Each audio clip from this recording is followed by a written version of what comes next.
Happy Mushoku Mondays, everybody. Welcome back to yet another trek of the Mushoku Tensei Jobless Reincarnation novel series. We're on volume 24, chapter 1. Cracking open another one. Cracking open another one. We're almost there. We're almost at the ending. We're building up to some crazy stuff here. But yeah, really good set of first two chapters here. Nothing really crazy, but at the same time, it's a lot of Rudeus facepalm moments. Like this, so far, this volume is Rudeus facepalm moments where it's like, dude, just ask. Why are you not asking about the ring? Why are you not asking about this guy? Why are we going to sit here and just go, oh, well, I guess because he backs him, everything's fine. It's like, dude, you're going to your possible death and you don't want answers to all this stuff. Why are we being so dumb? I mean, it's obvious. They're doing it purposely because they want to later on go, oh, here's the reveal. We don't want to reveal it now. We want to reveal it later on. It's more exciting. But there is... Come on, Refugian, you're trying a little bit too hard there. Come on, man. Trying a little bit.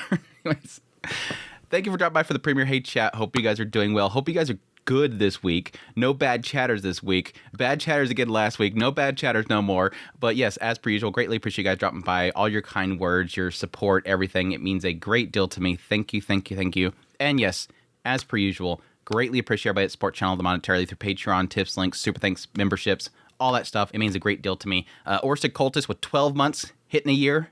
Thank you so much. Thank you so much. Inferno Torch with a massive amount of supers. Thank you so much, Inferno Torch. It means a great deal to me. Thank you, thank you, thank you. You're amazing. Sabana Sue with a gifted membership. Nicholas with 20 memberships, just raining them all over the place. Wham Bam Donna with a super. Nathaniel with a super. Tryhard King with a membership. Thank you so much for becoming a member. And Totally Not an Ill with a super. Thank you, thank you, thank you. You guys are freaking amazing. Cannot express it enough. But with all that said, I do have one thing to go over that I did not, that kind of hit me as I was doing the editing of the last Mushoku Monday. And that is, something kept sticking out like a sore thumb. Like, hey, Andrew, did you see this? Did you notice this? The fact that Badigadi mentioned the idea that Alabaran, when he was attacking his men, he said specifically he used the same technique over and over and over again. And additionally, also that at some point he didn't bother with the golden armor anymore. He was just coming there without the armor. He would leave it behind. And yeah, there's a side of me that almost kind of itches at the idea of what if Alabaran is... It doesn't have to be Rudeus himself, but it could be somebody related to Rudeus. It could be a descendant of Rudeus. And the reason why I say that is because, yes, Rudeus, amongst everybody else, is kind of known for being like somebody that just kind of sticks with the status quo. Like, if Stone Cannon works, keep using Stone Cannon. If Quagmire works, keep using Quagmire. He's somewhat of a person of habit. Like, if this thing works, use it. Don't really kind of break out and experiment. And I could totally see that being him, just going around and just Stone Cannon everything. Just Stone Cannon, Stone Cannon, Stone Cannon, Stone Cannon. And yes, it fits to the whole golden armor thing, the idea of, yeah, he could come there with a Mark 1 type of armor, and then at some point realize, okay, that's taking too much of my mana. I better go with, Mark 2. Rudeus is Mark 2, he can cover under his cloak and everything like that. So people would assume, oh, he's not wearing the armor anymore. No, it's just a different version of it. So yeah, there is a thought process that would the possibility of Aldebaran is somehow tied to Rudeus. And yes, with the idea that future Rudeus has come to the past and talked to Rudeus, it does leave the door open to the idea that, yes, at some point, Rudeus could go into the past and be Aldebaran. That this current present could be a present that is set up by Rudeus altering the past in the future. Which I hate. Again, I hate time stuff so much.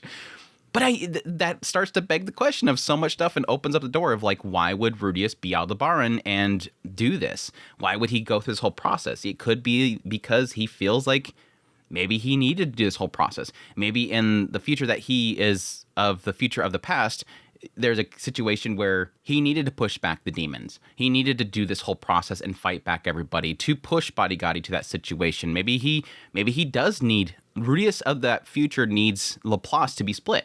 Like, there's a bunch of possibilities here that I hate to get into, and I'm probably overcooking at this point, so I'm going to probably stop at this point. I just want to throw that out there. Stop cooking and just throw it out there. Anyways, it's interesting. Additionally, yes, some people brought up the fact that, yes, technically the man god does presumably have the ability to make all living creatures trust him.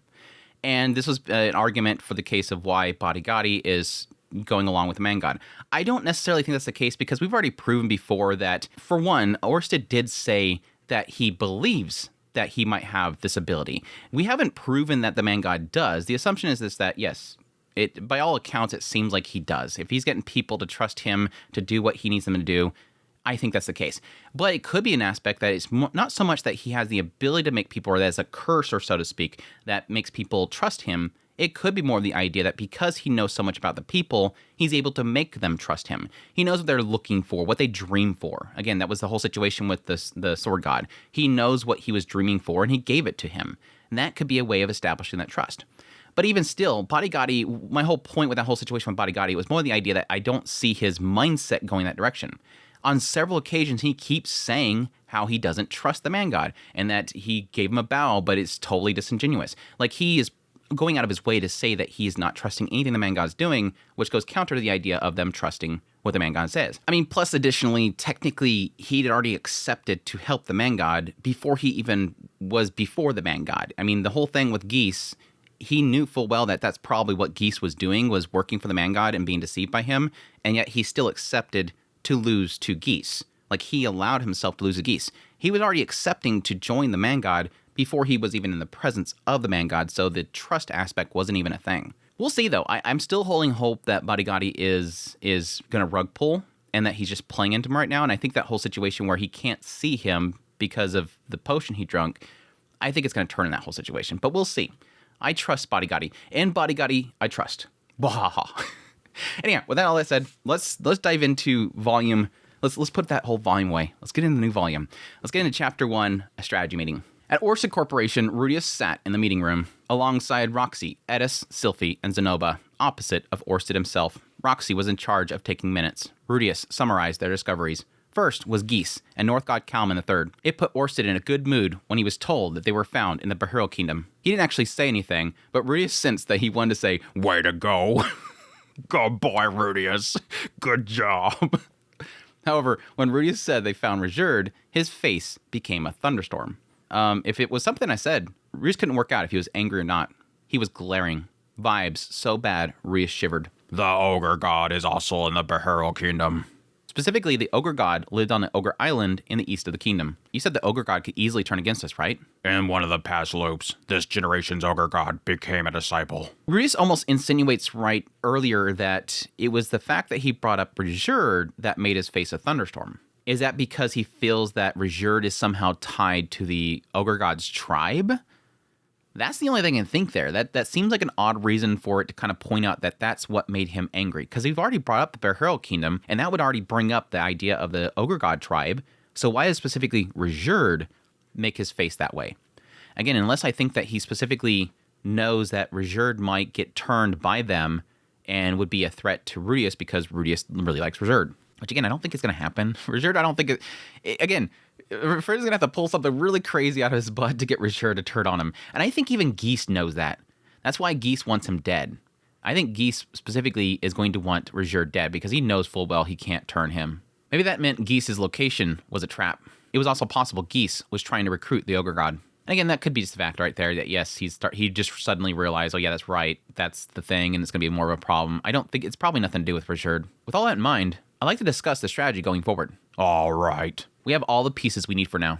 I don't think we can avoid or put off going to the Behero kingdom any longer. I can't say for sure that this isn't Geese's, and by extension the man god's, trap. But with Geese constantly giving us a slip, who knows when we'll get another chance to catch him. There might not be a better opportunity. While it's unfortunate that we couldn't locate the former sword god Galfalion, or the second North god, I still like to go to the Behero kingdom. What do you think? I have no objections. I can totally agree with Rudeus here, but there is the other side of it that, yes, you don't really have much at your disposal at this moment, and you're technically walking into the trap. Yes, he does set up a lot of contingencies and safeties in order for him to go in there, but you can technically hold off for now, and yes, go see if you can find Kishdik again. You don't have to go now. You think that you have to go now because this is your one chance that you know where Geese is at, but I would kind of argue the idea that, and I think he even gets into it in a minute, it's not as if he can catch Geese. Like, there's no proven aspect that you're going to catch Geese. It is interesting that he doesn't immediately talk about the idea that Geese could be accessing the teleportation circles and can easily get out of there. And yeah, they just seen him way over there. Geese could already be gone at this point. But again, he does acknowledge this is probably a trap, and thus he's going to be there. Yatov would already be acting on the information of Geese's whereabouts, regardless of what Rudeus did. He didn't ask her how she planned to get there, but she'd take a while, a month or two, maybe more. Rudeus needed to meet her there, but also tell the locals to brace themselves for her arrival. It's like, yeah, there you go. I had to go over there to make sure that y'all know that Etof's coming. It's not an invasion, don't worry. I have 4 objectives. Find Geese and take him out. Find the North God Kalman III and recruit him. Find Ruijerd and recruit him. Find the Ogre God and either recruit him or take him out. I'll handle them in that order. Is that okay, sir? I suppose. It's like right here, he's already worried about Rudeus. He's like, I suppose, but don't get hurt, Rudeus. it's so cute. Rudeus would have gone to get Ruijerd ASAP, but he supposed the North God had to come first. As for the Ogre God, it may be easier to put him on Etof's path as she cut across the ocean. It would probably happen anyway if he left them to their own devices. Rudeus didn't know how to get in touch with Etof either. He set up a tablet for Norcross, but that was it. Maybe it was alright to put off worrying about that until Etof showed up. Still, it'd be a real hassle not being able to get a hold of her if there was an emergency. If it looks like Geese's forces outnumber ours, I'll call for backup. The enemy awaited them in the Behero Kingdom. It might be a trap. If they showed up and Geese's forces were all there, but Geese was gone, Rudeus would be the boy who cried goose. Goose? Boy who cried goose? Are we going for a geese thing? The Rudeus is going to become the boy who cried geese? I guess that technically does make sense. Okay, alright, I get it. It was one of those things that was bound to happen occasionally, but it could damage all the trust the countries placed in them. I don't think it'll be too late to call for backup if I wait until after I find him. I like to set up teleportation circles for when I need to summon my allies. Behero Kingdom was only a minor nation, but it still had 3 large cities.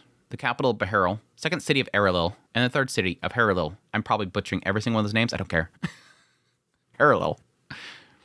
I'll put one in the vicinity of each of the cities. Rudeus glanced to Roxy. There aren't many people who can accurately draw magic circles, but my magnificent teacher, with her incredible foresight, has drawn up a number of teleportation circle scrolls for just this purpose. A round of applause, please. Stupid. A thunderous ovation broke out. Confetti fell on the stage where Roxy stood, with mic in hand. When she waved to her fans, assembled in the hall from all over the world, scores of them collapsed in a swoon. Well, in Rudeus's brain, of course.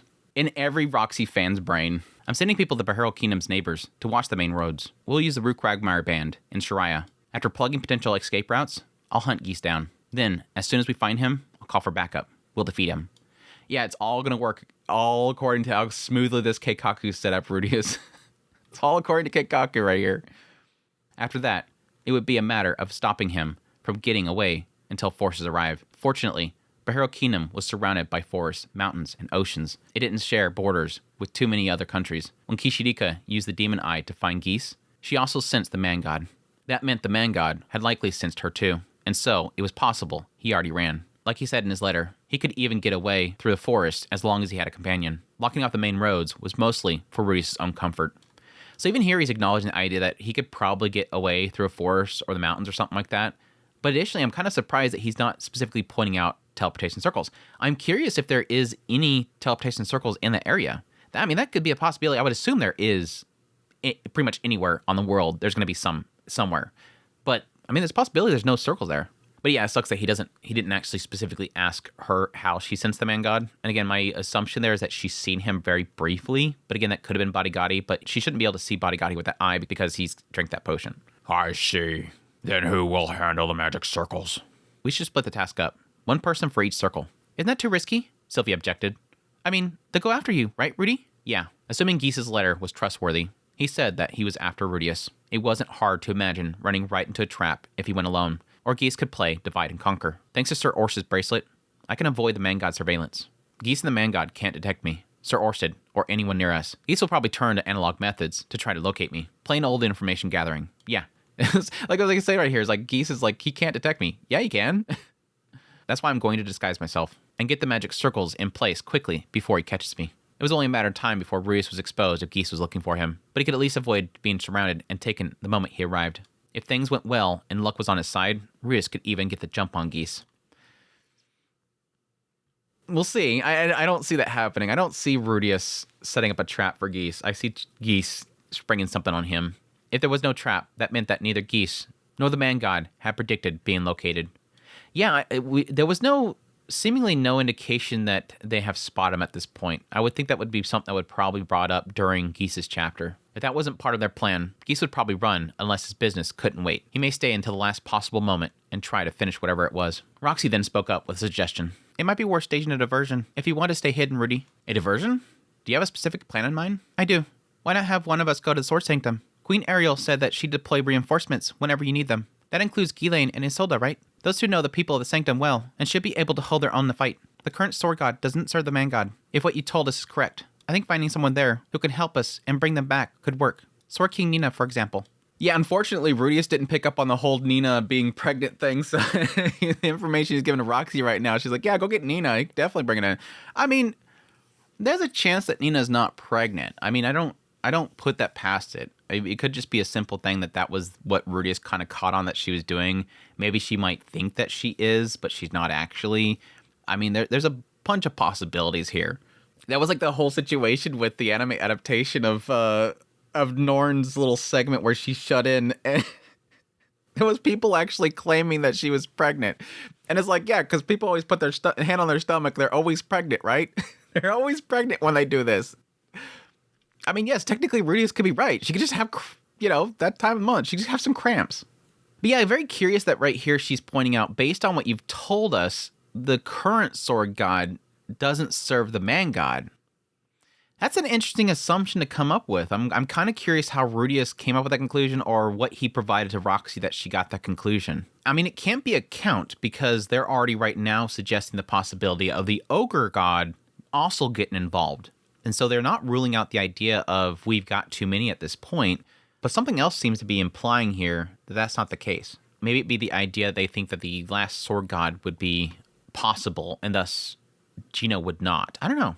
Oh, it could be possibly based on what Orsted told Rudeus about Gino Brits, and the idea that, yes, sometimes it turns out that he has some potential and sometimes not. It sort of possibly gives the indication that he could be not worthy of being a disciple or a possible threat. I don't know. Edis tried to bring Nina to their side. She was no substitute for the sword god, but she could go toe-to-toe with Edis. She'd be an asset. She seemed really engrossed in something when they last visited, though. It was hard to say she'd come. Again, I'm kind of thinking Gino.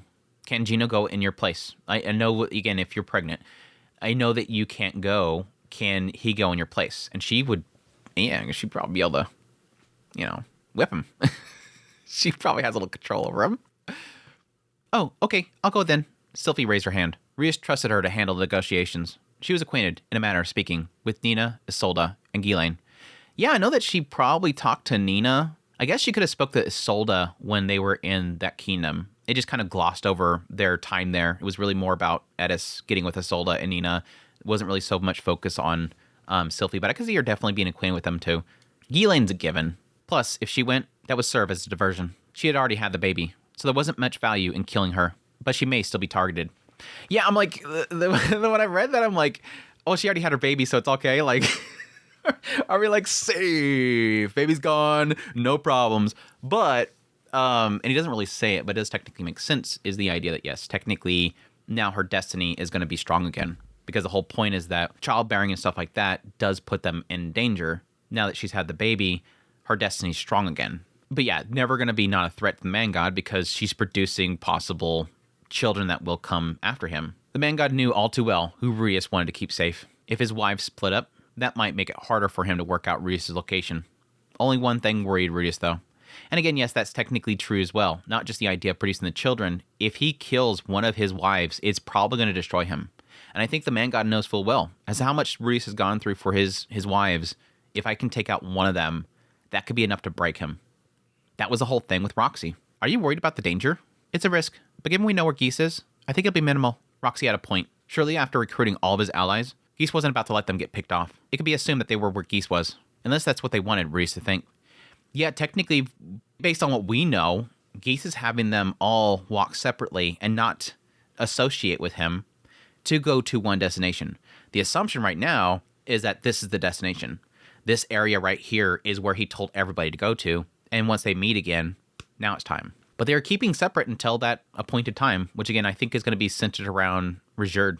The man god knows what you hold dearest, Rudy. If we go, it should serve as a diversion. It was like she read his mind, but didn't that make the plan kind of insane? Rudeus was going to set up circles in the kingdom, then call in forces. Getting to each location would take half a day, if not a full one. Wouldn't that make it easier to get picked off? This felt like a beginning of an all-out war. Was this a part of the story where divided allies started getting picked off? Yeah, we are kind of setting up that final JRPG route. The whole, like, go on ahead, I got this handled, go through the door quickly, I'm holding it for you, and they go through the door, and then the door shuts on them, and they have to stay behind for some reason, and you're always going like, okay, why are we separating everybody? We're in the final arc. Since coming to this world, Rudeus learned that things don't play out like in light novels, but he still didn't like it. It does technically. Actually, I'm starting to rethink this. Maybe this strategy was a mistake. Roxy sighed, seemingly knowing that Rudeus lost his nerve. Oh, Rudy, listen. When adventurers go into the labyrinth, they plan it so they have no casualties. Everyone does the best they can, and that raises the probability of them coming home alive. Up until now, all we've been able to contribute is stay home and look after the children. Sylvia and I certainly can't hold a candle to you and Edis in a fight. Now, I think using us out in the field will raise the probability of everyone coming home alive. She was right. It was all probability. Nothing is ever 100% certain. Even when you try to stay safe and secure, unexpected things happened. I know you want to keep us shut up in the home, Rudy, but if you lose, it won't matter how tightly you seal us away. It'll be over for all of us. Yes, each choice comes with a risk, but let's be brave. Then we can laugh about it together when it's all over. Damn good advice. I mean, this goes back to this constant thing that's brought up every time there's some big occurrence. Every single time the question mark comes up to where are they going to be? Who's going to be where? And who will go with him? And yes, initially it was all about Rudeus wanting to handle everything himself. And then at some point he realized he needed their help, and he finally opened that door to them for them to come along with him and help him out. He was finally relying on other people. And right here, it seems like he's pulling that back again. And she's going, dude, you can lock us up there, but if you go out and die, we're done anyways.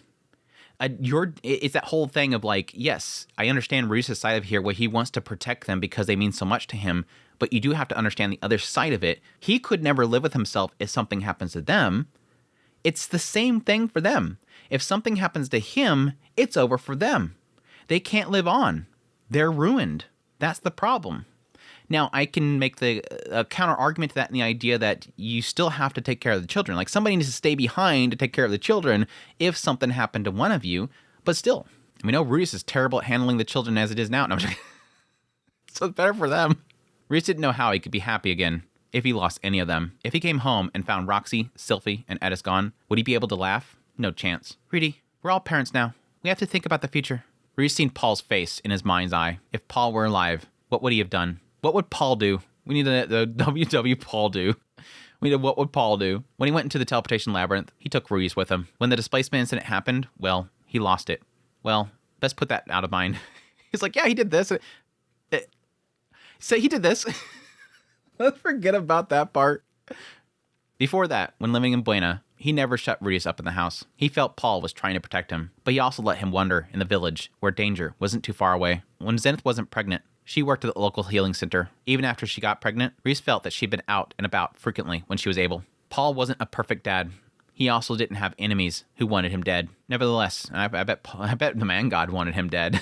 I bet the man god wanted Paul dead. Nevertheless, Rudeus was still alive today. So maybe no to everything was being overprotective. Still, this was a totally different situation.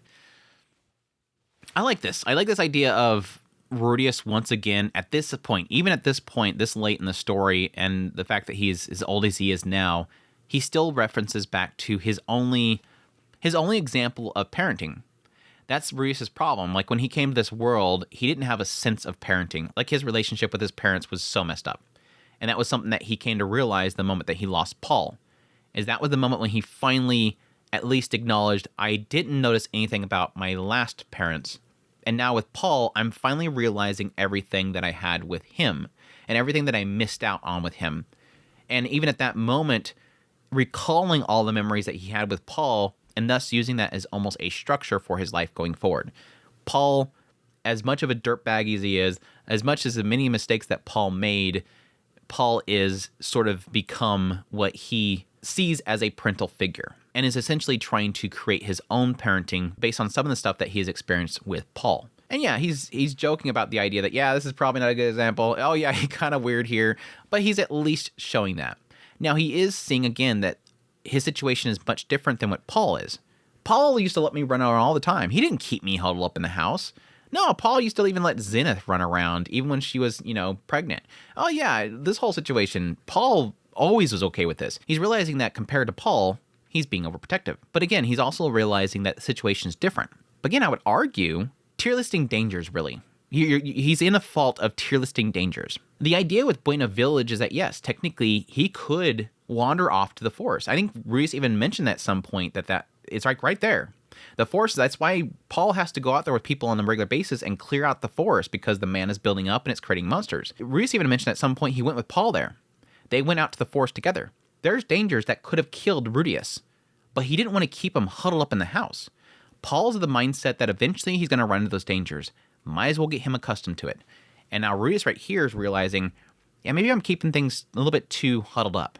Maybe I should release the reins a little bit. Like, I can't always keep them safe, and there's no point in keeping and doing this. Sylphie then spoke up. Yeah, Roxy's right. We'll take the risk. So long as someone survives to look after the kids after our enemy is defeated, we'll get by. Yeah, Edis agreed. But Rudeus wasn't sure that she followed the conversation as well. Come on, dude, stop insulting Edis. This is like a very dark statement that Sylphie's making right here, but I also technically agree with it. It's like this idea of like, hey, let's all get involved. Let's just throw the whole hand into the pot. At least somebody survives in the end that can take care of the kids. But there's no point in us just sending Rudeus to die. Let's all get involved, be successful. Whoever survives takes care of the family. Because again, this threat they're dealing with is after Rudeus' family. I think that's the thing that I think they should have brought up here with Rudeus. Okay, you've told us before, the man god doesn't want us alive, right? The man god doesn't want any of us alive. Even if you die, the man god's next target is us. Well, it seems like right now it's Orsted.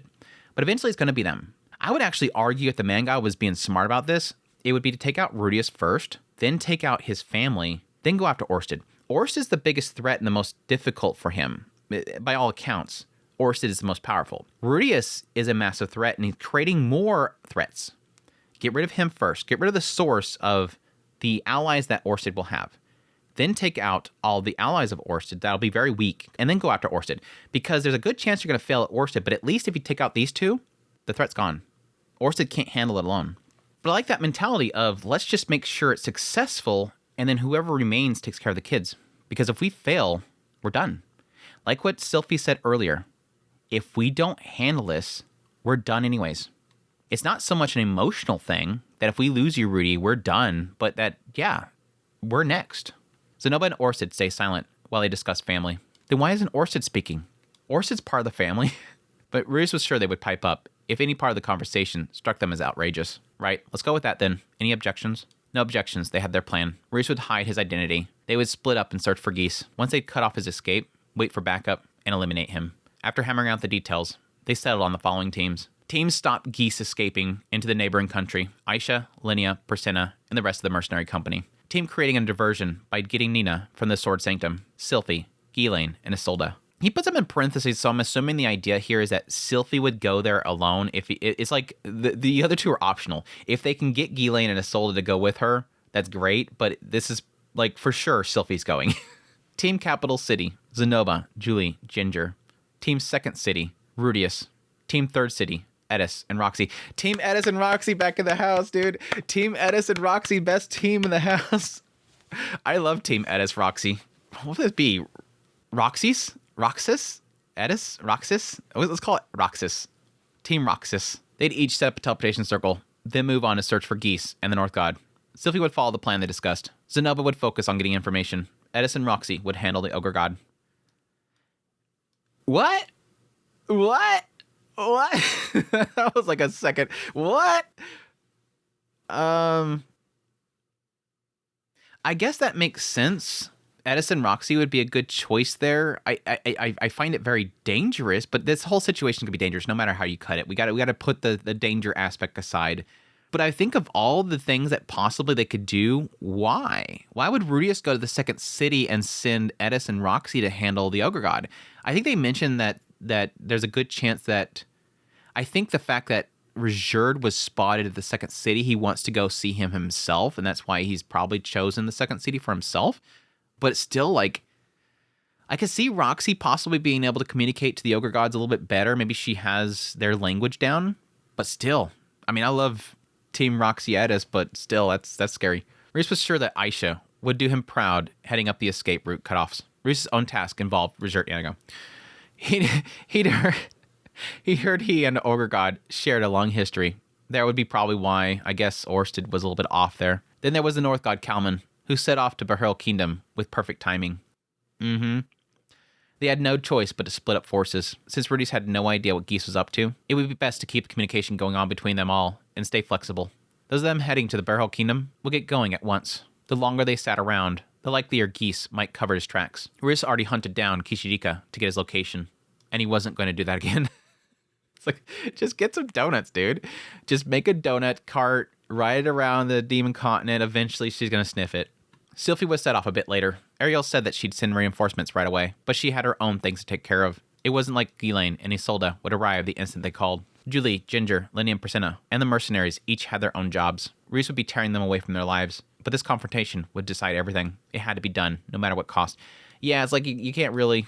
It's going to be an inconvenience to everybody, but this is kind of make or break. Was this an opportunity or a trap? Maybe it was wishful thinking, but Reese was acting as if it was the former. Reese notified Ariel and Cliff the plan via the contact tablet. Why would he be contacting Cliff? I mean, it's nice to let your bro know what's going on, and it's like right there, but I wonder if that's going to come up at some point. Like, is Cliff going to pop up at some point? Like, all right, here, I'm with them. Just pops up out of nowhere with a bunch of missionary knights. That's what's going to happen. Cliff's going to show up with a bunch of missionary knights or something. Ariel's reply was quick, as it was in her bedchambers. I'm sending backup with all possible speed. Cliff's reply would take a while, as it was in the Mills branch of the mercenary band. After confirming with everyone in the room of their plan, no one had questions. Rudeus was worried about Zenobia. Based on the info they had, Rudeus was prioritizing the third city for its proximity to the Ogre Island, and the second city because it was near the spot Ruijerd was spotted. Yeah, right there. The capital had the most people. It could be easily the most dangerous. Ginger was an accomplished intelligence agent, and Zenobia a warrior, but he was weak to fire magic. Be careful, Zenobia. I shall be on my guard, but for my own part, I'm more concerned about the store. Oh, now that you mention it. But the store... the store... In theory, the store and the factory could function without a boss, but with Zenobia and Julie gone, who knew what would happen if something went wrong? I did want to leave Julie behind. I promised her we'd never be separated again. He's keeping true to his word. Good boy, Zenobia. He's keeping true to his word. He'll never separate her from her again. She's like, no, I'm attached. Like, Julie's over here been working out for her grab. Like, she got to get the grab nice and strong so that whenever he goes to do that again, grab on the leg. You're not going nowhere. Good old Julie. Julie did love Zenobia. Reese had to wonder what Zenobia felt. Maybe it was mutual. He couldn't really ask such a personal question. Zenobia had this way about him when it came to women. Like, he kept them at arm's length. If they ever had a kid, Reese would never let him hear the end of it. He called him a filthy lolicon justly in mind, but there was no place to comment from the sidelines before anything happened. I know Rudeus loves to joke about this whole, like, Julie lolicon thing with Zenobia, but I think if anything, I'm kind of more pushing towards Ginger, but it's a possibility. I just don't see it. I think he sees her as like a little sister or a daughter. Edis, you all good? Yeah. She didn't look happy. She probably wanted to go with Rudeus. Unfortunately, if she did, there'd be no one to protect Roxy. Also, when Edis and Rudeus were together, they stood out. She didn't. You always. I think you stand out more than she does, to be honest, because you're always grabbing onto the back of her. She did not do covert operations. That's why he placed her with Roxy, the second most noticeable. They'd be like team diversion. I thought Sylphie was on team diversion. I don't like this. You going alone.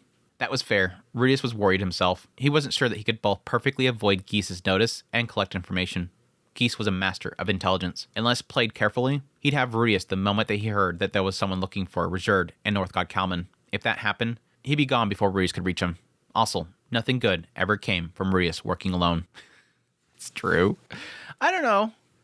He's handled a lot of stuff by himself, but yeah, there's a lot of situations where it's like more focused in the story. He does mess up a lot.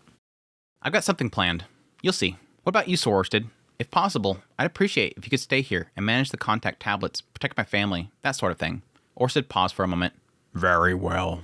Thank you very much. Orsted would be house sitting then. He stood out too much to make a good spy. Reese might need him at some point, but it was still infinitely preferred to have him stay here until the battle started. Then he can join in. Yeah, that's what I'm about to say. Like, keep him in the forest or something like that. Keep him on the sidelines until something happens. He doesn't have to walk into the cities. There was still a thing about his magic, so Reese couldn't expect him to carry the battle. He was more like a final trump card. Reese's whole role was to prevent him from using magical energy. If Orsted joined at any point, that meant they'd already lost. Well, I mean, that's the whole point here. Like, even if you do have to use Orsted, you could always just kind of offset that by having him train any descendants of Rudeus so that in the future they can carry the weight of the last battle, really. But it could still be the idea that Orsted needs to use a lot of mana in order to produce the spell to get there. I mean, there's still the question mark of what he needs to do to get there. While Orsted remains silent, Rudeus felt like there was something he wanted to say. Yeah, he doesn't want you hurt. He wants to say, don't get hurt, Rudeus. But Rudeus couldn't read the expression through his helmet. Maybe he was worried. Heck, they were about to kick off a major strategic play. He was probably nervous, like the rest of them. Rudeus, keep that ring on, just in case. What ring? The Death God's ring. It was the skull ring, gift from the Death God, that was flesh crawling to behold. For whatever reason, after meeting Kishirika, Rudeus hadn't taken it off. May I ask why? Just in case. You only have to wear it for it to be effective. All right, I will. Ask why. Why can we not ask? Should I expect that it's going to do something? Does it protect you from a lethal hit? The assumption is that it protects you from a lethal hit. I can totally see that being the case. And I can see that being like one of those like little nods that Death God gives of like, I wasn't there to help you out, but now I'm helping you out. There is a side of me that kind of wonders if it's a summoning aspect, but I think it's probably just going to be an element of a protection from death or something like that. But why not ask why?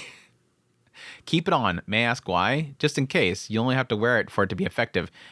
Probably Orsted just assumes Rudeus knows. He's just saying, well, just keep it on so that it can actually work. Okay, I guess I want to ask. There's also something I want to about... Excuse me. Rudeus wondered who was it that dared to interrupt the boss. Looking around, no one spoke. Chairman, she called me. Chairman. It was from outside. The little Miss Elf from the receptionist desk. What was her name again? We have visitors. Sorry, I'll go see who that is. He told her not to disturb them, so it must be emergency. He's like, who dares interrupt Orsted?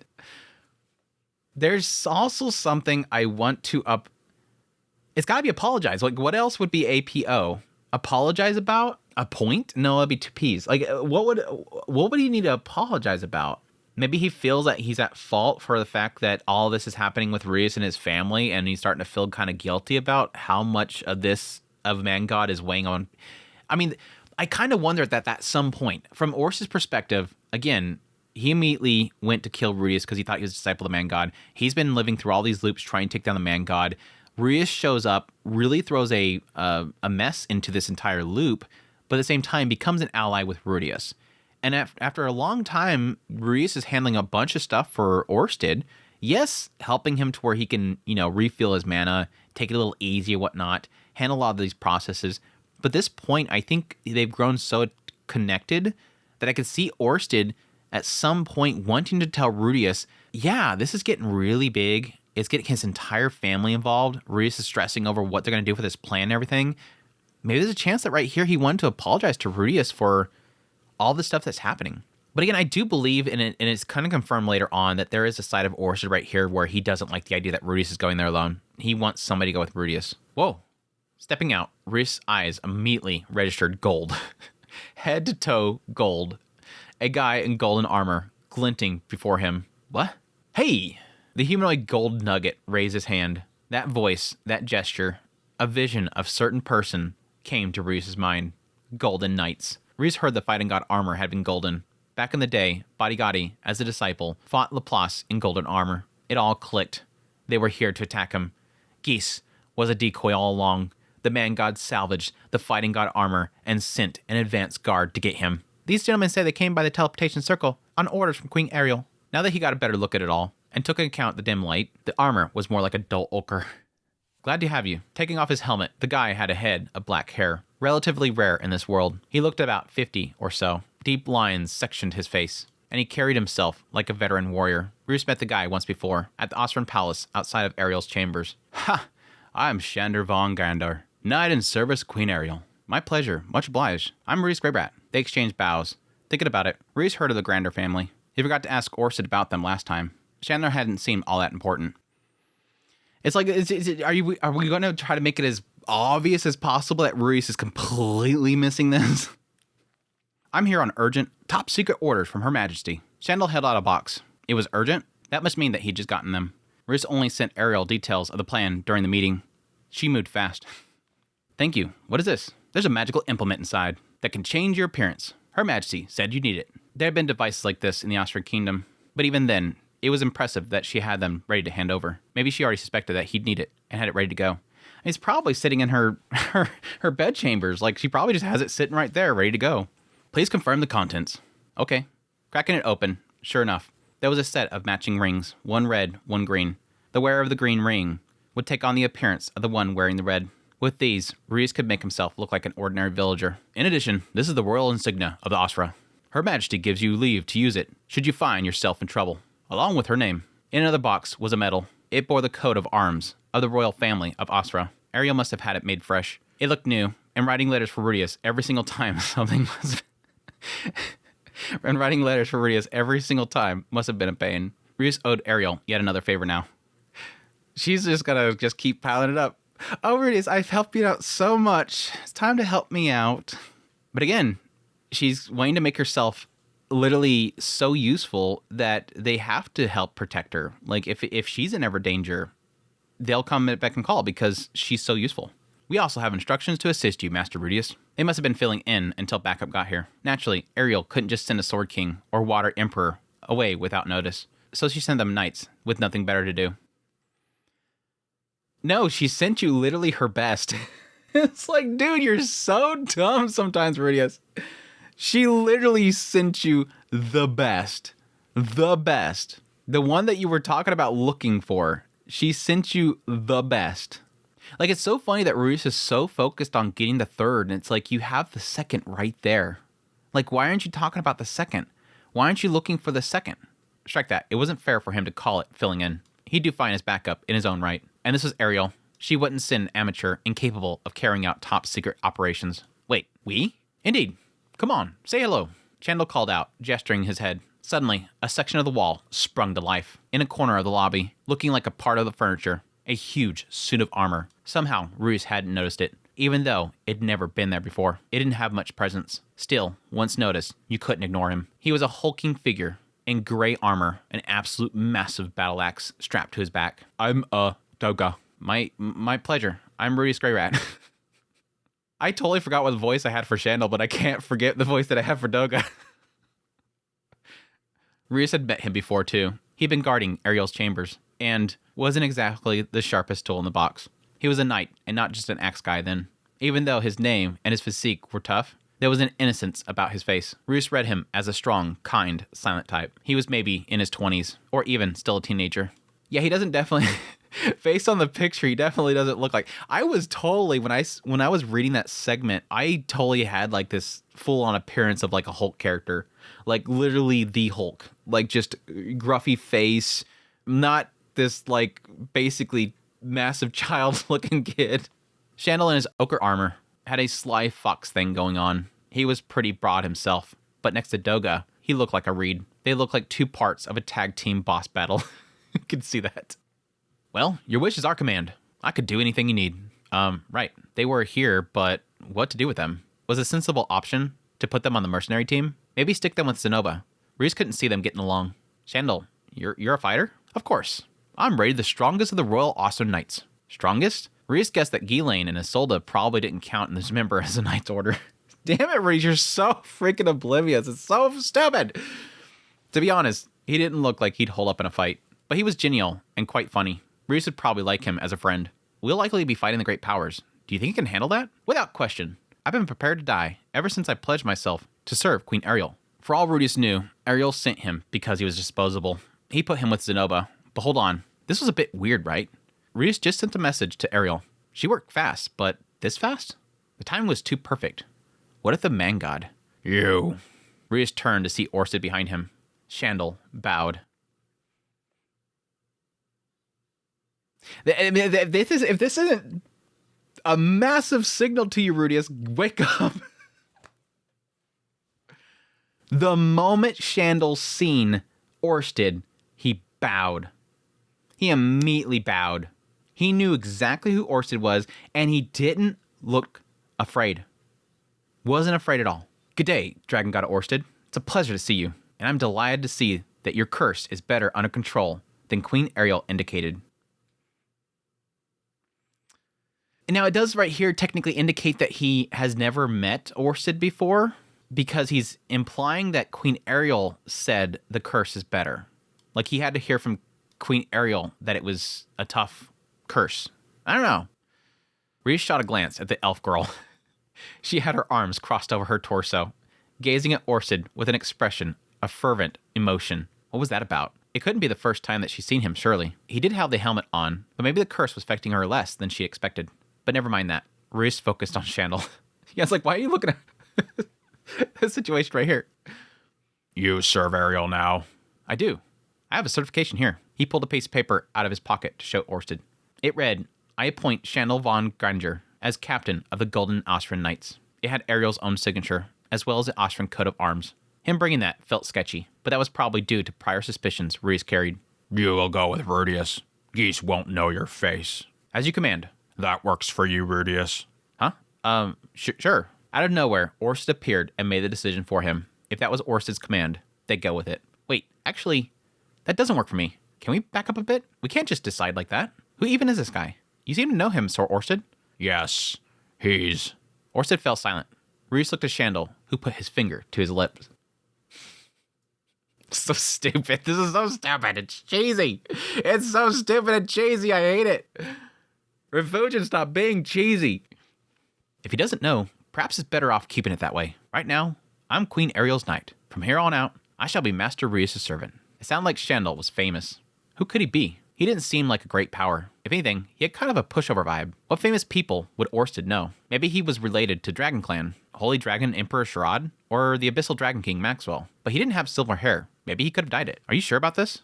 He will serve you well. I myself was uneasy about sending you alone, and he's well suited to the task. He's unlikely to be a disciple, and expect he will be good at gathering information. Orsted sounded confident. Ruiz had to trust him. Ariel wouldn't appoint some weirdo to be captain of her knights just because his connections, so he surely had some fighting chops. I won't let you down. Orsted said that he was good at intelligence gathering, so maybe that was his specialty. Orsted acted like it was a given that he knew Shandel, and Shandel seemed to take it as a given that Orsted knew him. It checked out. Which kind of tells you something very important, Rudeus. Rudeus was nervous about working alone. On the other hand, also nervous about working with people that he didn't know. Still, Orsted vouched for him. Ariel sent him, and even trusted him with the teleportation circles. That all counted for something. All right, please come join us in the meeting. Though I'm afraid it's already wrapping up. Very well. Rudeus would recap them on the strategy. Then, see what Ariel said about them. It's so obvious, it's not even funny. I mean, if Shandel doesn't actually turn out to be the second, I'd be super surprised. It all seems to be clicking that direction. Again, this guy that's supposed to be like a freaking hero. And it would be given that Orsted would know him. Now, the question mark is why is he helping Ariel? It mentions later on that he was just swept up by her. Like, he met her and she was Ariel. Ariel's usual kind of ability and charisma to grab people. And so she basically just won him over from her beauty and her speech. So it's a given that he would be won over by her. But it's still kind of funny to see that that Rudeus is so oblivious to this. And that would technically make sense why he was possibly in the conflict zone. Because Ariel probably sent Shandel at some point in there, and that's when he bumped into Soldat. He probably went in there with some mission that she sent him there in order to inform them and work with them, prodding of the different kingdoms in the conflict. But still, it's like, just ask Orf off the side, like, hey, can you tell me? I mean, yes, he said that whole thing, but can you tell me who the hell is this guy? Can you tell me who this guy is? It's cheesy. Or Refugian's wanting to keep it Rudeus oblivious so that later on, oh, he does something crazy powerful. Chapter 2, a sought-after item.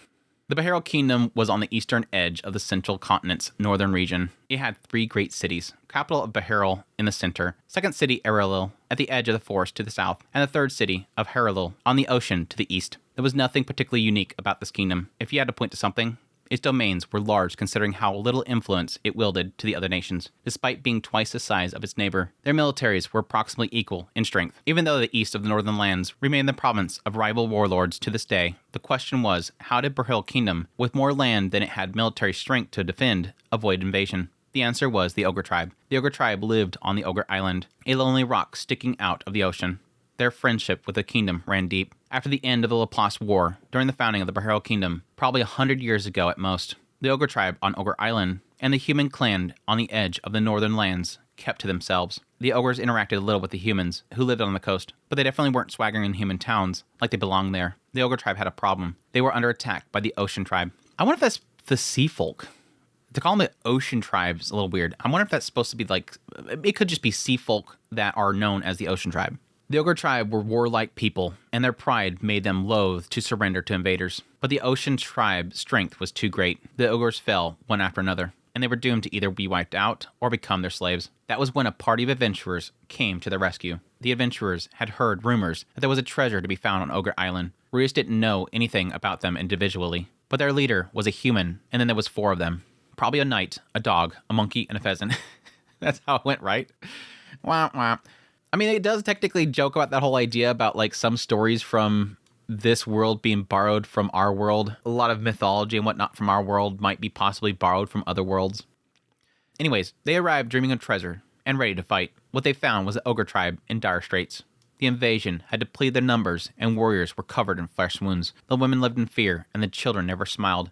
Seeing this, they were filled with a burning desire to put it to an end. They pledged then and there that they would help the tribe. Together, they ventured into the labyrinth, where the Ocean Tribe was headquartered. After a brutal life-or-death struggle, they slew the chief of the Ocean Tribe, but they paid a great price. All the adventurers were killed, save for the knight who led them. Seeing this human knight, mourning his fallen, the ogre god understood they owed a debt. He swore his lifelong friendship with the knight, and pledged the Ogre Tribe would come to his aid when he needed. That suddenly makes perfect sense why there's some sort of connection there, because they've kind of mentioned this before, that there's sort of a bond between that kingdom and the Ogre Tribe. And the obvious question mark there is, what the hell happened? This technically makes sense. They were willing to go down there and not just go down there for the glory of the battle, but go down there and lose their members. And the Ogre God could see loss around them, at least in the battlefield, and their comrades differently, but seeing that in a human might be different. But it's interesting that they point out that the Ocean Tribe was stationed in a labyrinth. That's very interesting. The idea that a not monster, that a tribe of beings, of sentient beings would be living in a labyrinth. That'd be like the whole idea of Rudeus and them living in... I mean, it technically makes sense with the library labyrinth. I could see living in the library labyrinth. I mean, there's a danger there with the monsters, but the slime kind of keeps control of all of them. But I mean, the obvious question mark there is, could you live there and not have to fear being attacked by the monsters? But you have the dangers of being attacked by monsters in the outside world too. Being inside of a labyrinth is no different. Now, the concern I think would be is if the labyrinth itself would change over time, and it would put you, possibly trap you or whatever.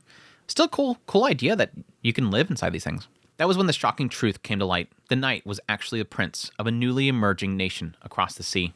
The prince went home, became king, and made a treaty with Ogre Tribe, promising mutual protection. From then on, the human clan and the Ogre Tribe lived in harmony. At least that was the founding myth of the Behero kingdom. Setting aside how much of that happened, the point is the kingdom was under the protection of the Ogre Tribe. Despite having more territory than they could defend, and infertile lands, they survived without suffering foreign invasions. That was all that was worth knowing of this place, honestly. Yeah, until we find out what happens at the end of the chapter, you're going to be completely freaking out about this. Rudeus and party headed for one of its cities, the second city. His party was 3. Shandel, the self-styled knight of Ariel, in his ochre armor. Doga, his subordinate, in his gray armor, and Rudeus. Rudeus used the magical ring to alter his appearance. I was kind of hoping that they would actually mention how. Like, is he altering himself to look like Doga? Because he does talk about how he's bigger looking. But, like, did they just pick some random person and say, hey, stay over here while you hold on to this ring? Rudeus used the magical ring to alter his appearance, and wore an upgraded magic armor version 2, with plate armor over it. He also had a magical device Roxy developed on the back of the version 2.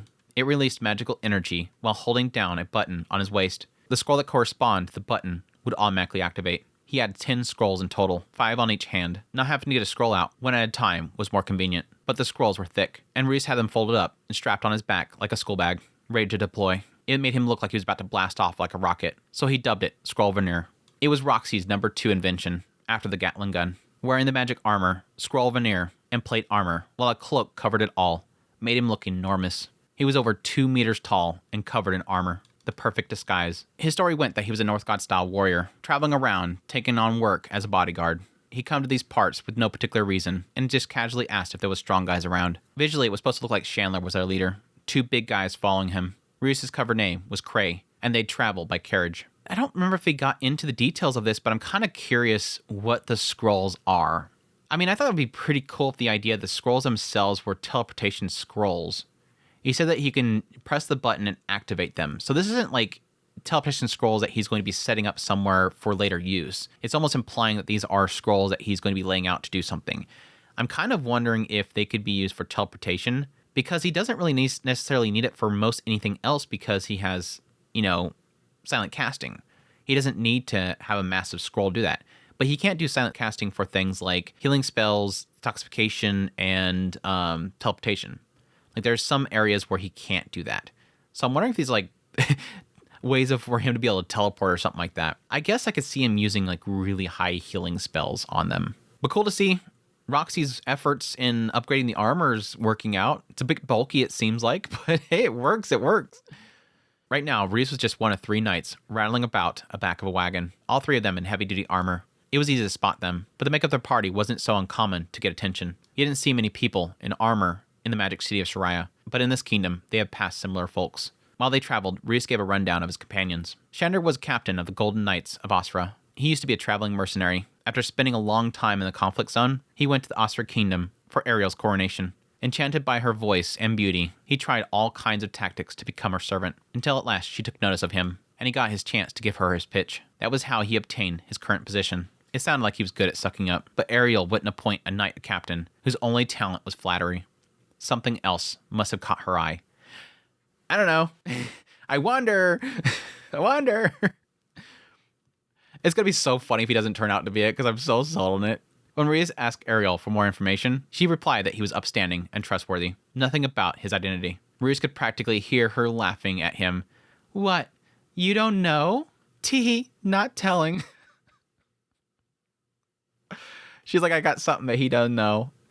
Just for my amusement, I'm going to let him figure it out.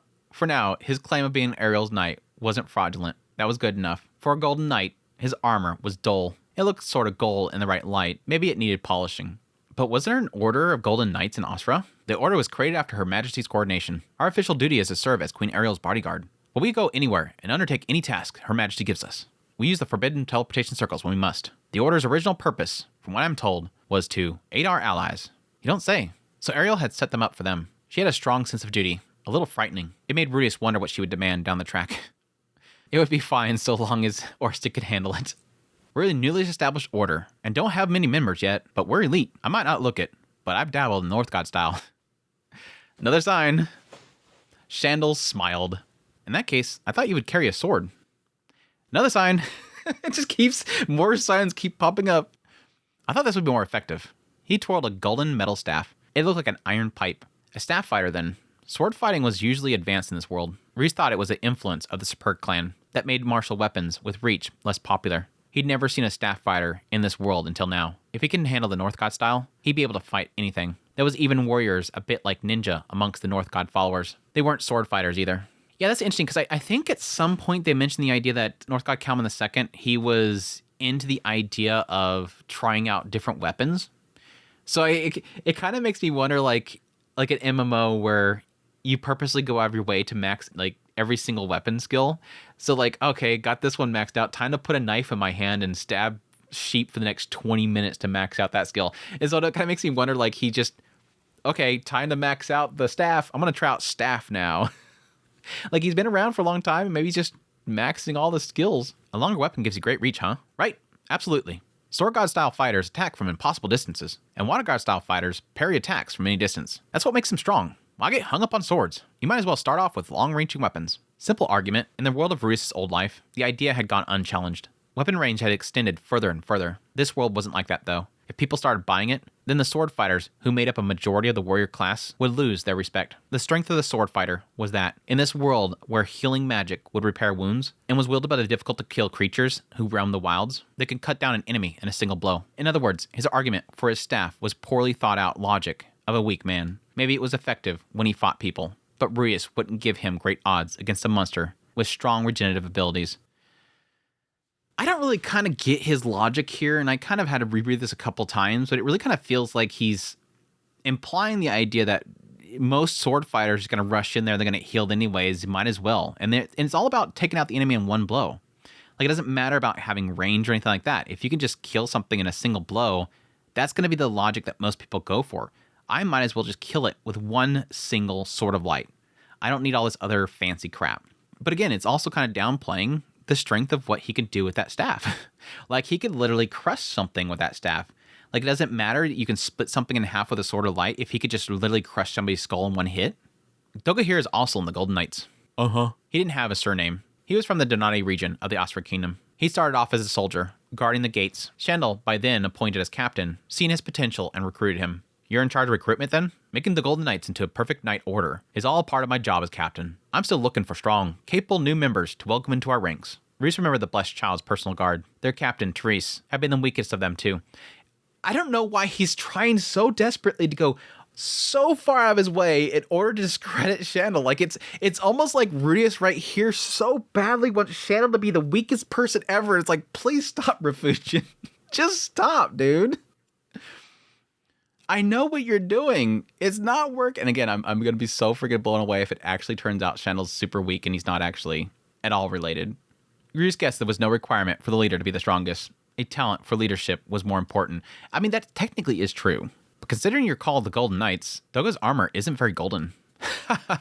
Well, what do you expect? What kind of idiots would wear such obvious armor outside of official ceremonies? Well, my argument is that gold is not like the strongest thing ever. Like, you don't want to wear armor of gold. There's much stronger metals out there. Both of you stood out in the Orsted Palace. Going to Her Majesty's chambers is an appropriate occasion for that kind of finery. The Royal Knights are part of the Queen's symbolic authority. If she had some chump in drab armor guarding her chambers, it'd be scandalous. People would whisper that all the pomp and splendor of the Orsted Kingdom is surface level, that behind closed doors, we're just some thugs in rags, shady characters. It's imperative that the monarch be surrounded by glamour. He was right. Reese had been remiss that he's always showing up in shabby robes. Except, what was he supposed to do? She might look dazzling, but behind closed doors, she was consorting with shady characters. The rogues gallery of Orsted Corporation. I better wear my best when I come to see her next, so no one thinks I'm shady. Oh no, if you showed up in formal wear, we'd wonder who died. It's like, no, your status quo is to show up in bad stuff, dude. Outside of official occasions, you should feel free to show up looking like a mess. What's that supposed to mean? Shandel laughed. He didn't seem like a bad guy, but being a disciple of the man god didn't have anything to do with good or bad. Orsted and Ariel might say that he was all right, but Rudeus would keep an eye on him. Okay, sure. Of all the people that you suspect, it's this one. This area doesn't get much snow, does it? There was a light dusting of snow on the plains around them, but not enough to slow down the cart. It seemed enough to halt the farm work. Around them was bare earth dug up, and what looked like cultivated fields lay barren. From afar, you could tell these lands were not fertile. The wind was biting cold and the air dry, but there wasn't much snow. I wonder if it's because of the mountains. How are the mountains connected? Maybe the clouds stop at the mountains to the west, so the snow doesn't reach this far. I see. Master Rudeus, you're very learned. I might be wrong, though. Weather in this world didn't always correspond to what was common knowledge in Rudeus' old life. In the great forest, rain would fall for 3 months at a time.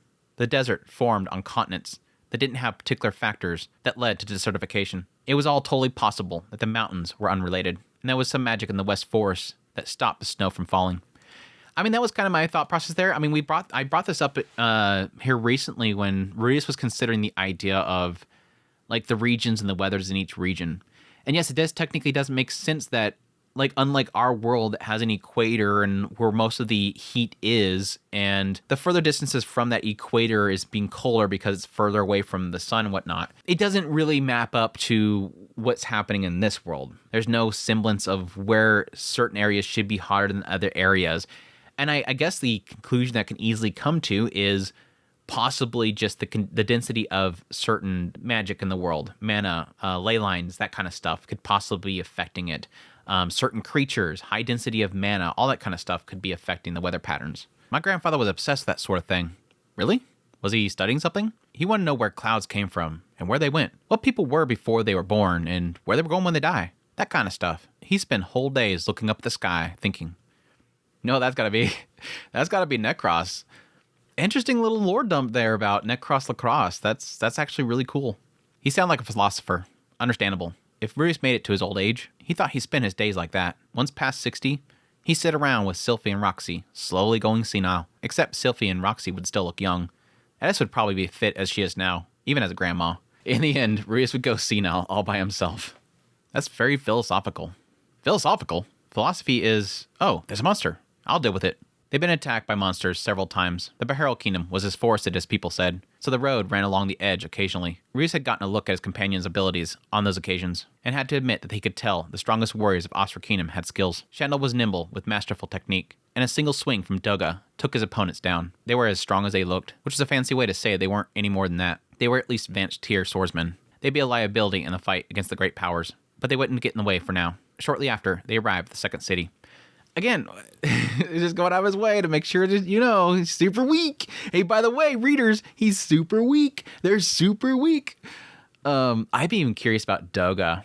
If Ch1-2 sees potential in Doga and is willing to bring him into this secret order to defend Ariel herself, he's got to see some massive potential in Doga. Again, literally everything is pointing that he has to be North God Kalman II. And if he was won over by Ariel, like she, in her charisma and her charm and her beauty, won him over, and he is sold on her. He fought for a while to get her attention, and she finally... there's a side of me that believes that Ariel had an idea of who he was and was playing hard to get. I strongly believe that Ariel knew exactly who he was and played hard to get. She wanted him to fight for that spot. She wanted to see if this guy, if she knew who he was, this guy who's extremely powerful, why would he follow me? Maybe there's something behind this. Maybe he's trying to trick me. Maybe he's after me. Maybe somebody hired him. She played hard to get, to whip him in. But now that he is a part of her team and he's sold on her, I think that he is only going to surround her with people that are very capable. And so he probably seen in Doga that he was either had extreme potential or is extremely powerful in some way. So I have no doubt Doga is probably at least king tier in strength. So I'm actually very curious to see him in action. Again, he caught Rudeus off guard real bad. Like when he rushed in there to get Rudeus, I think he said something about the effect that he didn't see him coming or something like that. He caught him off guard. And again, technically right here when they reunited, he said that he couldn't sense his presence. And yes, it's to a joke. There's a joke there, the idea of not seeing this furniture, and then suddenly the furniture starts moving. But I think there's a side of it that he just doesn't sense a presence in him. At first glance, the city was like any other. It was surrounded by a wall, merchant stalls at entrance, the world's favorite layout. It could be noted there was more wooden buildings here than in Shariah. The wooden structures, with sharply angled roofs, were built to leave gaps between in case of fire. It made sense being surrounded by forests, to be awashed in timber. They left the cart at the stable and walked the streets to their lodgings. Rudeus noticed that there weren't many merchant stalls as expected. Maybe there weren't enough customers to draw them in. That would be the most logical explanation, but there were plenty of adventurers around to sell to. They'd passed plenty of armored warriors and robed magicians. Was there a reason for the lack, or just ordinary deviation? Lost in thought, Rudeus almost ran into another passerby. The guy was big, close to 3 meters tall, even bundled up in his armor. Rudeus had to look up at him. If this world had half giants, they'd be exactly like this. His skin was reddish-brown, his hair reddish-black. He was heavily muscled, and his arms, legs, and neck were as thick as tree trunks. His head was also enormous. His unusually large lower jaw jutted out, his fangs protruding up from it. 2 horns sprung out from his messy hair. This must be an ogre. Finally got an ogre? I don't think we've ever ran into an ogre up until this point. The ogre continued on his way, barely a glance. He was carrying a massive load on his back, but it looked light compared to the bulk of its bearer. Rudeus had never seen an ogre up close before. Formidable guys. Unless Edtoff had one under her guidance. I don't remember. Here in the Behero Kingdom, ogres were free to roam as they pleased. The people of the kingdom didn't seem to find it unusual. People treating another race as acceptable countrymen wasn't something seen in much other places.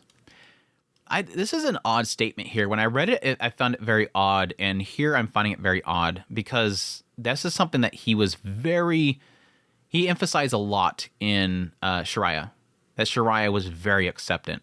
Like, it was like this tier list of like acceptance, and it's like way down here is like the whole thing with Millis. The demon continent was very much a mishmash, but it was mostly just demon tribes. But then when you got to like Orsted Kingdom, it seemed like it was much more accepting, and then you get up to like, yeah, obviously Shariah feels like it's just a mashup of a whole bunch of different races. Yes, some more than other races, but it seemed like there was a lot of emphasis on how accepting the Magic City of Shariah was. I mean, those comments was what was really kind of driving me to be more acceptant of the idea of Sylphie's child being green hair. Cray, don't stare too much. You're not some hick. Huh? Oh, right. Ch1-2 spoke in a sharp tone, Different than during the journey. Part of the disguise, likely. There's no one around here worth bothering with. You're wasting your time looking. If you say so. Let's get rooms. Gray, Doga, we good? Yeah.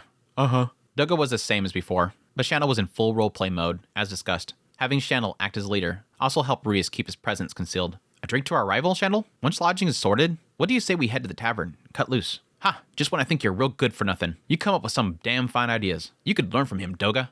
Uh-huh. I like how Doga's just a uh-huh person. They have some long, deep discussion. What do you think, Doga? Uh-huh. Uh-huh. Uh-huh. Uh-huh. Heading for the inn, something hit Rudeus the moment they entered the tavern. Something felt wrong. Smelled wrong. Spoiler, the atmosphere was off. It wasn't like any tavern Rudeus had ever been to. As far as he could see, there was nothing unusual about it. There was a lot of adventurers, and quite a few townsfolk too. About 1 in every 5 customer was an ogre. But that wasn't the source of the unease. It was less unusual for various races to mingle in a tavern than at other places in town. What was it? People weren't staring. There weren't any suspicious types around, or peculiar objects. Yet something was amiss. Something wrong, Cray? You don't feel something's off about this place? Shandel looked around, but didn't seem to notice it. No? Should we leave? I want to know what's behind it. Very well. Shandel strolled into the bar with an almost reckless air and sat down at an empty table. Rudeus followed, half pushed along by Doga. When Doga sat, the chair under him groaned, despite the unusually large and sturdy chair that they were using. Usually Rudeus had to take care sitting down with his magic armor, but they looked fine. Was that what he noticed? No, that'd be ridiculous. He's like, there's something uneasy about this place. Oh, it's the chairs. The chairs are sus. The suspect chair. Be careful, the chairs. While occupied with their chairs, Shandel caught the server's attention. I'll order, all right? Get us food and beer, and find us someone who knows what's going on in these parts. Make it snappy. We've got a long journey, and we're dog-tired. Ah, hold it. Bring some weaker stuff for the big guy. Fruit juice or milk. Or water will do if that's all you have. He tossed the server 4 copper coins. Come right upstairs. The server was an ogre woman. Maybe that was why she was slimmer than the men. She was tall and big-breasted, but overall looked more human-like. Maybe she was half. Still, she wasn't the source. Cray, come on. How many times I have to tell you not to stare? Sorry. Shandel stabbed his finger at his skull. What was that for? What's that? You talking back to me now? Though his tone was rough, there was no threat in his eyes. He was just warning Rudeus that he was acting suspicious. This dude's been around. This dude's been around. I'm not. I'm all jittery. Jittery? You feel something bad about happen? Not bad. This feeling wasn't unpleasant. On the contrary, it felt like coming across something Rudeus had been seeking for a long time. Surely it wasn't Geese or Ruijerd, right? Thinking that only made Rudeus stare more. He wanted to get to the bottom of this already. Everything was as normal, but something niggled. Something here that wasn't elsewhere. Suddenly a man joined their table. He was human with a narrow rat-like face. I hear you're looking for information. You're well informed around these parts? You want to know about this town?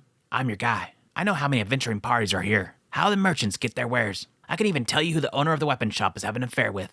Well then, tell us all of it. We've just arrived, and we don't want trouble. Shandel put a few copper coins in the man's hand. That won't buy you anything worth knowing. Right now, I'm not asking for anything big. But once you show me that you're really well connected around here, well, I might have work for you as a go-between down the line. Isn't that right? Shandel directed the last question at Rudeus, so he assumed a devil-may-care grin. He used a fearsome, Ruquag mercenary face, so it should have been pretty menacing. Rudeus, you're going to scare the guy away already. We just got the guy. Don't scare him away already. Oof, that's a fright. The informant leaned away, then turned back to Shandel. All right, what do you want to know? I want to know what kind of customs are around here. Territory, geography, who I shouldn't make an enemy of. Oh, and if there's any happenings that might lead to work. All right.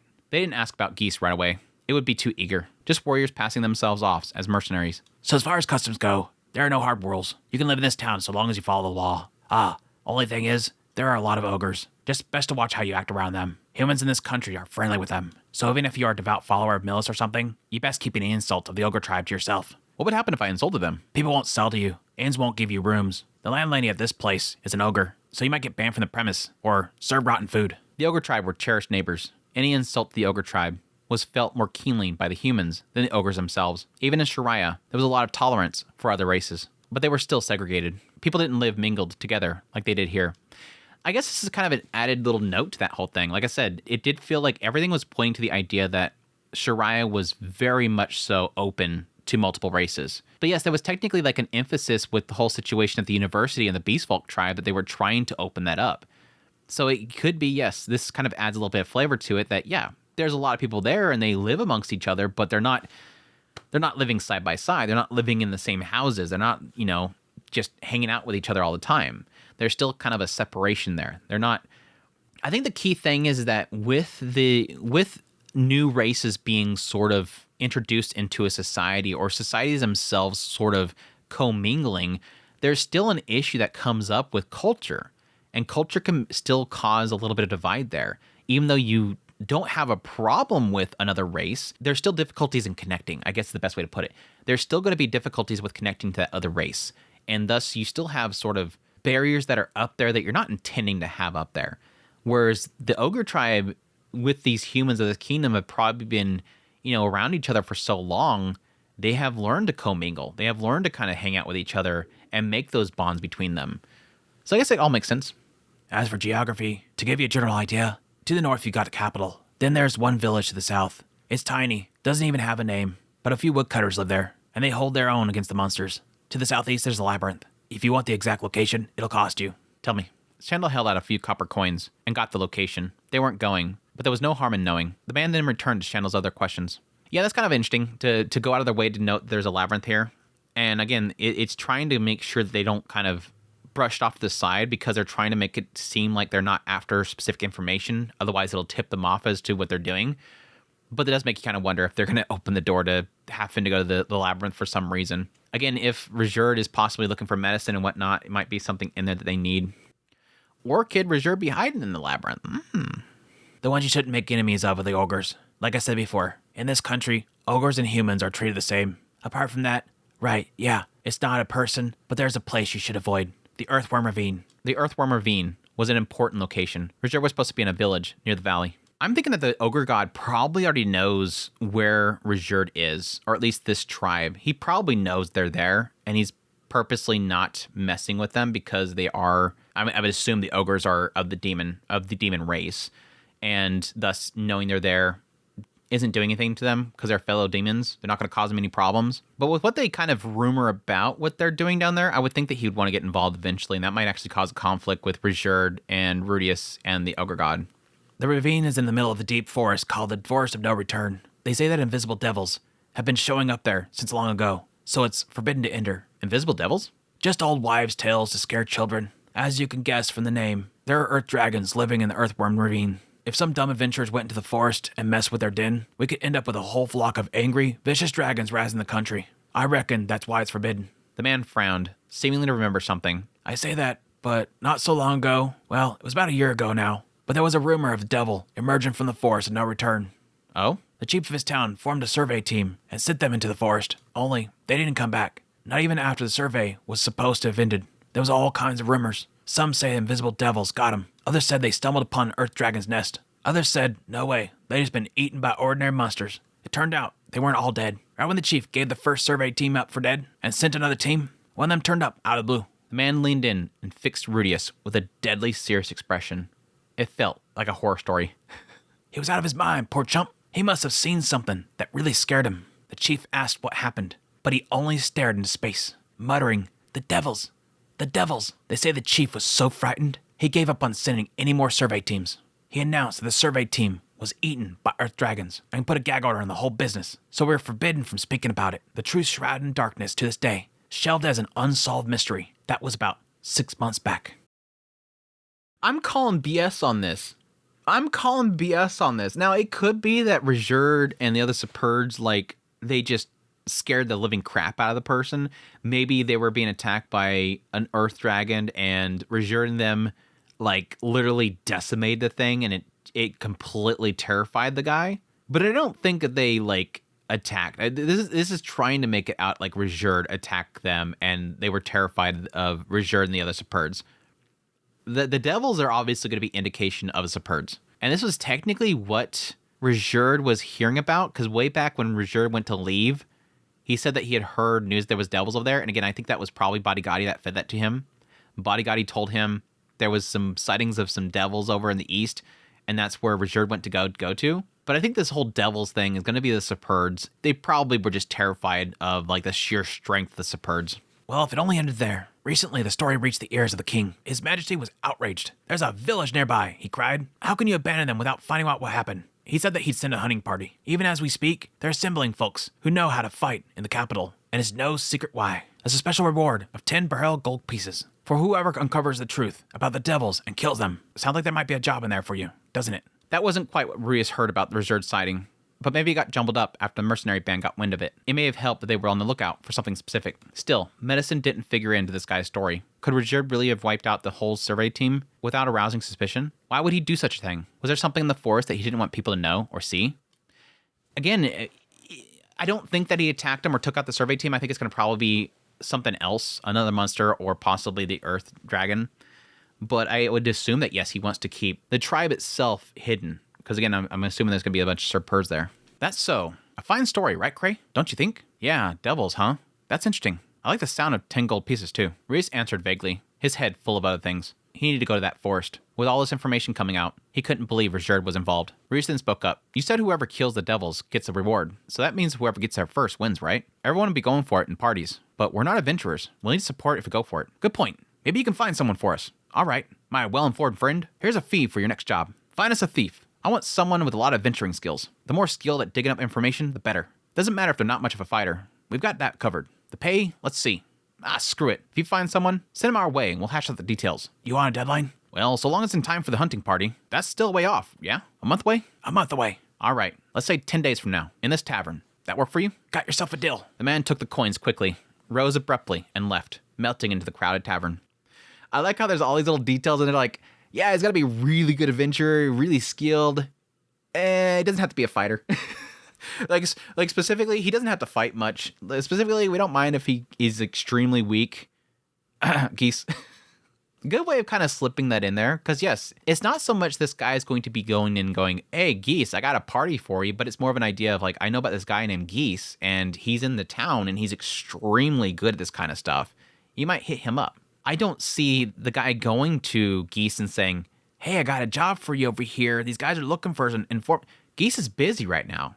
Geese is going to turn it down. He's not going to join to go find whoever this is in the forest unless Geese is currently trying to look for a team to go in there to kill Ruijerd. But he's got his party already. He's got Kalman III. He's got Galfalion. He doesn't need that. Sandal did well. They learned about the forest and got a lead on hunting for geese. They didn't get to ask about the North God, but that didn't really fit into the conversation. Rudeus wanted to learn how to do that himself a bit more. He's like, I can learn from this Sandal guy. You're good at this. My wife has a talent for this sort of negotiation. I picked it up naturally by watching her. I don't think they've ever mentioned who that is.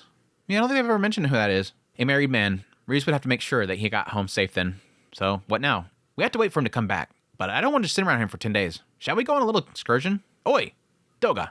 Anywhere you want to go? Bug cutters. Well then, shall we do a little scouting and stop off in a village to the south? It wasn't if they were deciding this now. They already planned to head to the southern village. They had 10 days. The village was only a day away. Tomorrow morning, Rudeus would set up a teleportation circle and contact tablet. Then they would head to the village. Tomorrow, or the next day, they'd go to the forest, then spend 5 to 6 days searching. After that, they'd come back, meet with their informant, and then hear what he had on Geese. After that, report via the tablet. The ogre lady arrived with their order of fish stew and beer. Doga's drink was presumably non-alcoholic. It didn't look appetizing, but Rudeus wanted a sip. They were on urgent mission, so Rudeus didn't want to get sloshed. Still, he had a drink, otherwise he would draw attention. Yeah, I kind of like this because there was like a side of me that was a little bit worried, like, why are you guys going to literally wait for somebody to go down the village? Like, I would immediately like get down there to that forest and start looking. Again, you got to remember right now, they're just having the informant find Geese is really what it is. They're going to go to the forest. Like, they're going there now. Like, they're going to get there quick to go check out what's going on with Ruijerd. This is just to get information on Geese. All right, boys. 2 hour success. Shandal toasted. Cheers. Cheers. The drink was rich and burned as it went down, but the aftertaste was smooth. Doga spat out the black liquid. He was coughing and spluttering. Whoa. People around them turned to look at Doga, coughing with his face down on the table. Frantically, Rudeus put a hand on his back and muttered a toxification spell. Doga only stared at the ground. A string of drool dangled from his mouth. Hey, hang in there. Did they make him drink poison? Something felt off. Will detoxification work? Rudeus needed to stay calm. He had to check out what kind of poison he drank. What the hell did you give him? Shandal demanded, rounding on the server. I'm so sorry. Rudeus checked the cup. He knew the smell. Your friend is a human? From his size, I presume he was an ogre. I'm very sorry. Just tell me what the hell you gave him. Rudeus dipped his finger into the liquid and licked it. He immediately knew the flavor. It's a drink made from beans. Very popular with ogres. But it's too strong for humans, so we water it down for you. I'm really sorry. It's not poison? Well, it can be if humans drink too much of it, but not a single mouthful. Damn it.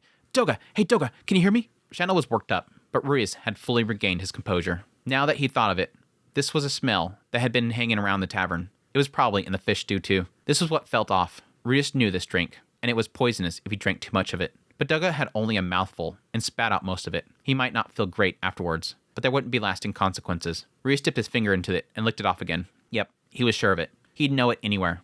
This was soy sauce. I want to say that Aramonfi already brought this up before. It was either Survival or it was Aramonfi. One of the two of them. It was during the whole moment where Rudeus was they were all getting to pick some meals for them to make up in the floating fortress.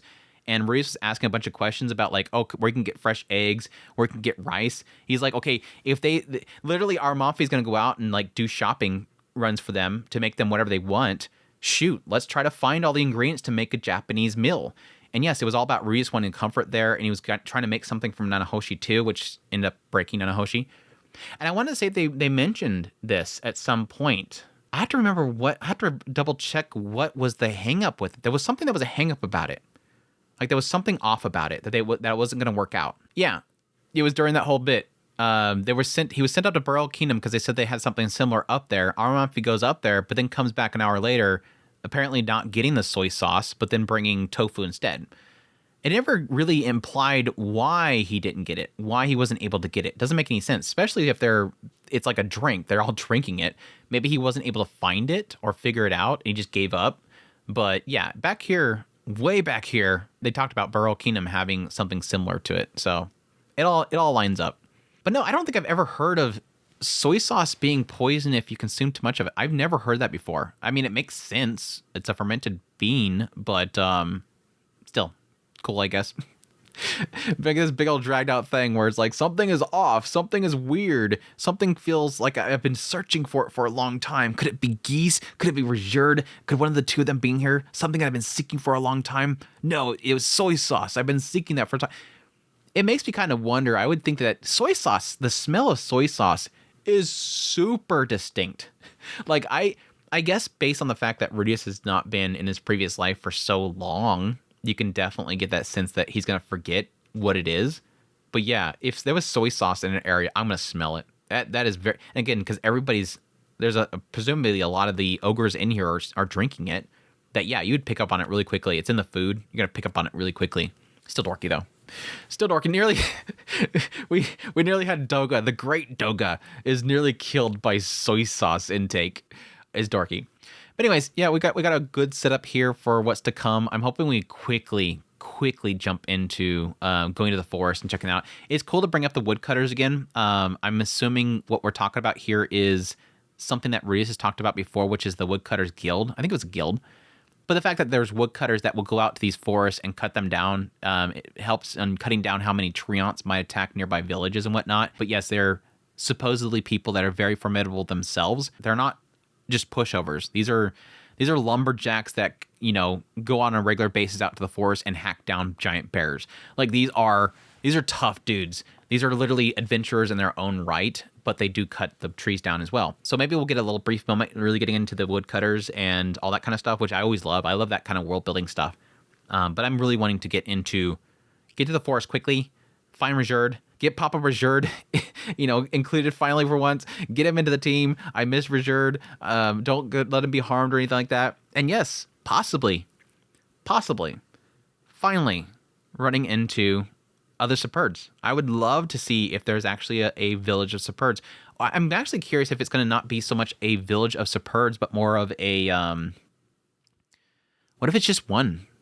What if it's just that this one that was sighted is just one that's injured? Because again, when we got into Ruijerd's whole history, it came down to this idea that it was almost as if literally all of them were dead. It was just Ruijerd and a few others that were still alive, and they were surrounded by Laplace's army. They were coming in there to kill them and finish them off, and he wasn't even sure if any of the other ones got out of there.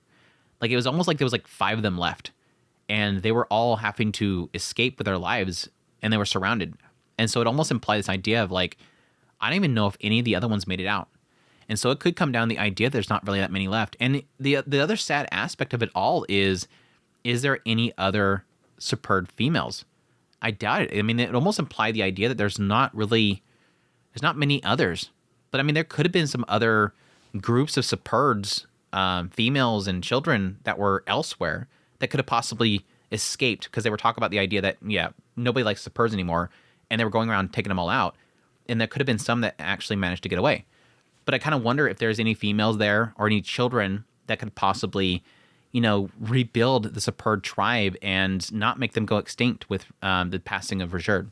So it'd be cool to see if there's actually like a full tribe there. That'd be cool. But we'll see.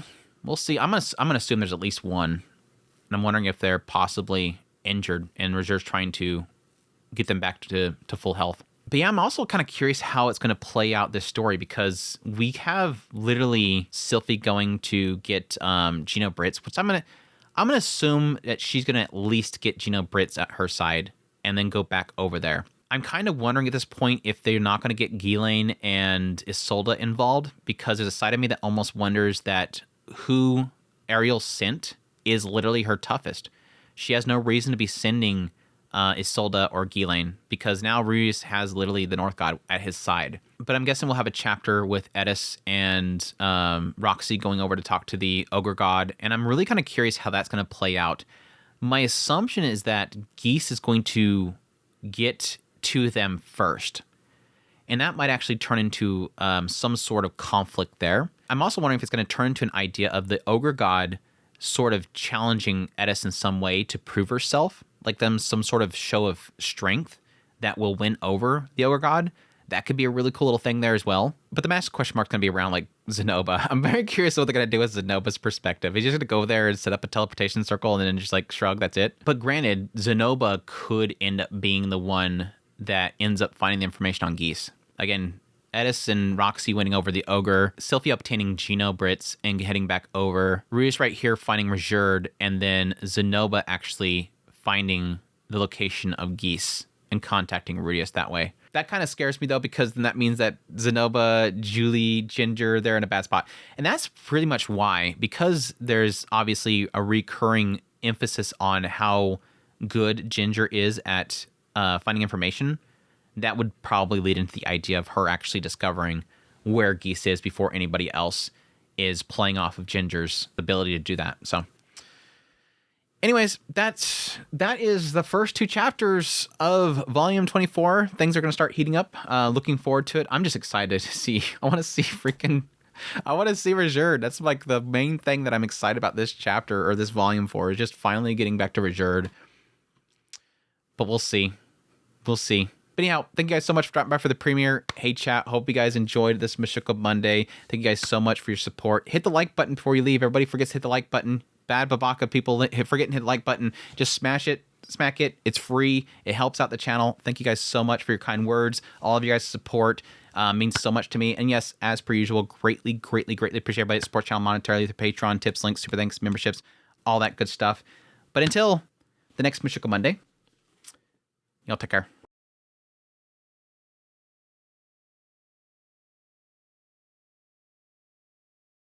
Happy Mushoku Mondays, everybody. Welcome back to yet another trek from Mushoku Tensei Jobless Reincarnation novel series. We're on Volume 24, Chapter 1. Cracking up another one. They're always the same size. It's like they go for that. I don't know why I'm going with there. Whatever. Doga spat out black liquid. Doga spat out black liquid. Doga spat out black liquid. Black liquid. Black liquid. Black liquid. Black liquid. I just find the weirdest tongue twisters. Doga spat out the black liquid. Black liquid. His unusually large lower jaw jutted out. His unusually large lower jaw jutted out. But with Geese constantly giving us a lip. But with Geese, Ariel's reply was swift, as it was interbaned. Ariel's reply was swift, as it was interbaned. Ariel's reply was shit. Ariel's reply was shift. Ariel's reply was shift. Shrift. Ariel's reply shrift.